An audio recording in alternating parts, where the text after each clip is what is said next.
السلام عليكم ورحمة الله تعالى وبركاته. أعوذ بالله من الشيطان الرجيم. بسم الله الرحمن الرحيم. وإذ تأذن ربكم لئن شكرتم لأزيدنكم ولئن كفرتم إن عذابي لشديد.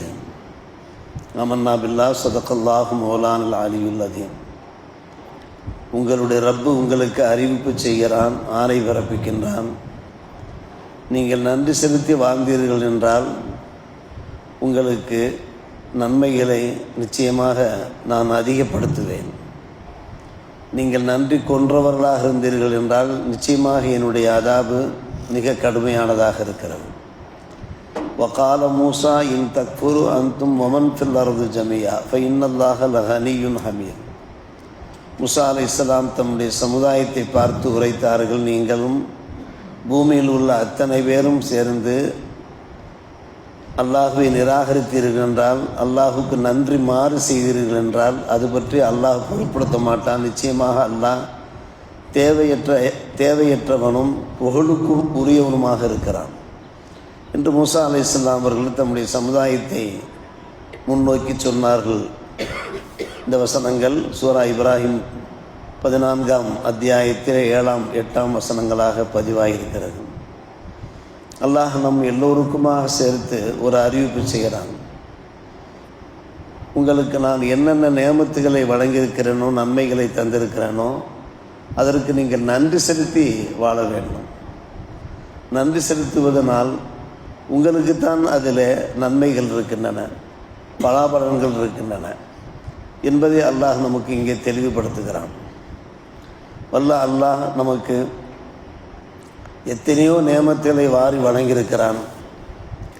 ஒவ்வொரு நியமத்துக்கும் நாம் நன்றி செலுத்த ஆரம்பித்தோம் என்றால் நம்மால் நன்றி செலுத்தி முடிக்க இயலாது.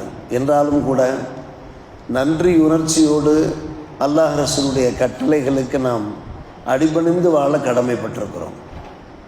இதனுடைய பலன் என்னவென்றால், ஏற்கனவே அல்லாஹ் நமக்கு வழங்கி வருகின்ற அந்த நேமத்துகளை மேலும் அதிகப்படுத்துவான். நம்பர் 1, அந்த நேமத்துகளில் பரக்கத்தை செய்வான். நம்பர் 2. நம்பர் 3, அருமை சகோதரர்களே, பெரியவர்களே, அந்த நேமத்துகளுக்கு அல்லாஹ்வுடைய பாதுகாப்பு கிடைக்கும். நம்மை விட்டும் நம்முடைய பொருளாதாரம் சென்று விடாது, நம்முடைய குடும்ப நிம்மதி அழிந்து விடாது.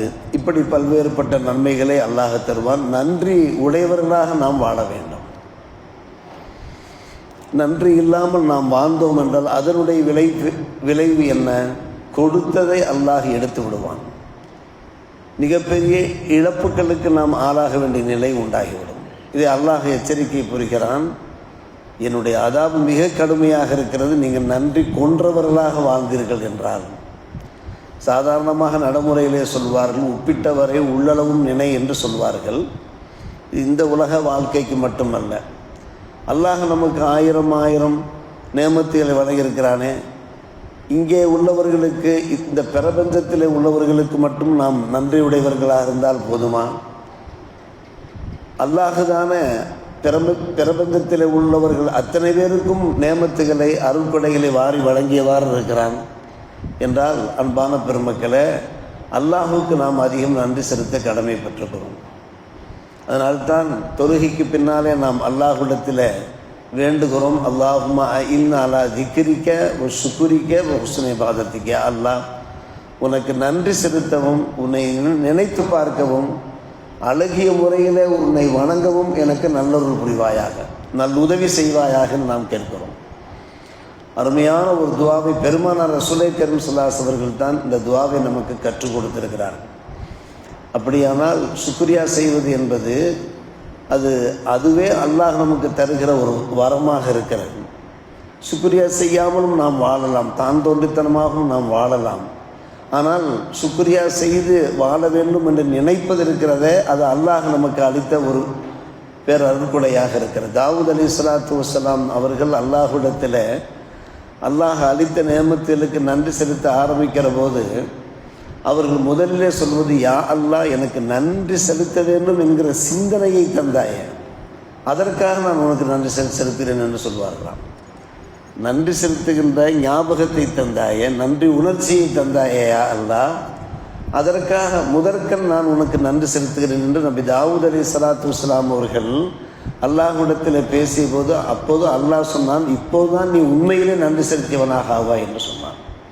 யோசித்து பார்க்கிறோம் அன்பான பெருமக்களே, ஏதோ நன்றி நன்றி நன்றி என்று சொல்லிவிட்டு போவதல்ல, இந்த நன்றி உணர்ச்சியோடு நாம் நன்றி செலுத்த வேண்டும். இத்தனை மக்களுக்கு மத்தியிலே அல்லாஹ் நம்மை இவ்வளவு கண்ணியத்தோடு வாழ செய்திருக்கிறானே, மரியாதையோடு வாழ செய்கிறானே, நமக்கு 3 வேளையும் நமக்கு உணவளிக்கிறானே, அழகிய உடைகளை தந்திருக்கிறானே, நாம் பெற்ற பிள்ளைகள் வாழ்வாங்கு வாழ்கிறார்களே, தங்களுடைய அந்த திறமைகளை பயன்படுத்தி நமக்கு கண்குளிர்ச்சியாக அவர்கள் இருக்கிறார்களே, ஒவ்வொன்றையும் நாம் யோசித்து பார்க்கிறோம். நாம் எடுத்து வைக்கின்ற ஒவ்வொரு எட்டுக்கும் நாம் நன்றி செலுத்த ஆரம்பித்தோம் என்றால் எப்படி? நாம் கண்களை அசைக்கின்றோமே, புருவங்களை அசைக்கின்றோமே, அது இல்லாவிட்டால் என்ன செய்ய முடியும்? நம்முடைய நாசியினால் நுகர்கின்றோமே, நாவினால் சுவைக்கின்றோமே, கால்களால் நடக்கின்றோமே, கைகளால் பற்றுகின்றோமே. எத்தனையோ பேருக்கு இந்த வாய்ப்பு இல்லாமல் இருக்கிறதே, எத்தனையோ பேர் பல்வேறுபட்ட சிரமங்களுக்கு ஆளாகி கொண்டிருக்கிறார்களே, ஒவ்வொன்றையும் நினைத்து பார்க்க வேண்டும். நேர்மறையாக நினைக்க வேண்டும், எதிர்மறையாக நினைக்க வேண்டும். எத்தனையோ பேருக்கு வழங்காத நியமத்துகள் எல்லாம் அல்லாஹ் வழங்கியிருக்கிறாங்க. அதே போன்று எத்தனை நியமத்தை வழங்கியிருக்கிறான் நேர்மறை. இதையெல்லாம் நாம் நினைத்து பார்த்தோம் என்றால் படைத்த ரப்புல் ஆலமீனுக்கு நம்மால் நன்றி செலுத்தாமல் இருக்கவே முடியாது. சரி, அது போகட்டும். நாம் நன்றி கொன்றவர்களாக வாழ்ந்தோம் என்றால் என்ன ஆகும்? மூசா அலைஹிஸ்ஸலாமுடைய அந்த சரிதையைத்தான் அல்லாஹ் மேற்காணும் வசனங்களிலே சொல்லி கொண்டிருந்தான். கடந்த வாரத்திலே நாம் பார்த்து கொண்டிருந்தோம். மூசா அலைஹிஸ்ஸலாமுடைய கௌமுக்கு அல்லாஹ் நூற்றுக்கணக்கான நியமத்துகளை வழங்கிய போதும் கூட அவர்கள் நன்றி மறந்தவர்களாக வாழ்ந்த காரணத்தினாலே பல்வேறுபட்ட சோதனைகளுக்கு ஆளானார்களா இல்லையா? அது பற்றி நாம் கடந்த வாரம் எடுத்துரைத்தோமா இல்லையா? இப்போது மூசா அலைஹிஸ்ஸலாம் அவர்கள் என்ன சொல்கிறார்கள்? நீங்கள் மட்டுமல்ல, இந்த புவியில் உள்ளவர்கள் அத்தனை பேரும் நீங்கள் நன்றி செலுத்தாவிட்டாலும் அல்லாஹுக்கு அதனால் எந்த ஒரு பிரச்சனையும் கிடையாது. காரணம், அவன் தேவையற்றவன். இப்போ இன்னல்லாஹ கனியும் லகனியும், அவன் தேவையற்றவன். நீங்கள் நன்றி செலுத்தினால்தான் அவனுடைய புகழ் உயரும் என்பதல்ல, அவனுடைய மகத்துவம் பிரகாசப்படும் என்பதல்ல.